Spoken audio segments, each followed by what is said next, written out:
બનાસકાંઠાના દાંતામાં 4 કલાકમાં 8 ઇંચ વરસાદ વરસ્યો। દાંતાના પેથાપુર નદી બે કાંઠે વહેતી થઈ હતી।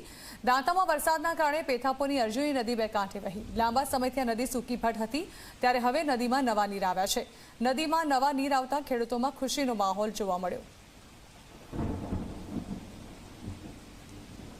બનાસકાંઠામાં વરસાદ 10 દિવસ મોડો ચાલુ થયો છે, પણ જોવા જઈએ તો હાલ તબક્કે આ જે વરસાદ જે છે તે સમગ્ર ગુજરાતને, સમગ્ર બનાસકાંઠાને ધમરોળી રહ્યું છે। જે રીતે લાખણીમાં 9 ઇંચ વરસાદ પડ્યો છે, તે રીતે જ દાંતા તાલુકામાં 4 કલાકમાં 8 ઇંચ જેટલો વરસાદ માપવામાં આવ્યો છે। જો કે આ જે તમે પાછળ જોઈ રહ્યા છો તે પેથાપુરની નદી ગણવામાં આવે છે। તે પણ જે આ વરસાદ થયો છે જેના કારણે આ બંને કાંઠે વહેતી થઈ છે, જેના કારણે જે આ જે નવા નીર આવ્યા છે તેના કારણે આ જે આજુબાજુના જે વિસ્તારના જે હેન્ડપંપ જે છે તે જે કુવાઓ છે તેમાં પણ નવા નીરની આવક નોંધાવવામાં આવી છે। જો કે આ વરસાદના કારણે ખેડૂતોમાં પણ ક્યાંક ને ક્યાંક ખુશીનો માહોલ જોવા મળી રહ્યો છે, અને આ પાકના કારણે જેમ કે શિયાળા પાક છે, મકાઈ જે છે, મગફળી જે છે તેમાં પણ પાકને આ વરસાદના કારણે ફાયદો થાય તેવી પણ ક્યાંક ને ક્યાંક એંધાણ દેખાઈ રહ્યા છે। ને આ વરસાદના કારણે આ જે પાણી આવી રહ્યું છે તેના કારણે આ લોકો ઉનાળામાં પણ આ પાણીનો યુઝ કરે તેવી પણ શક્યતાઓ દેખાઈ રહી છે। પરખ અગ્રવાલ, જી મીડિયા, દાંતા।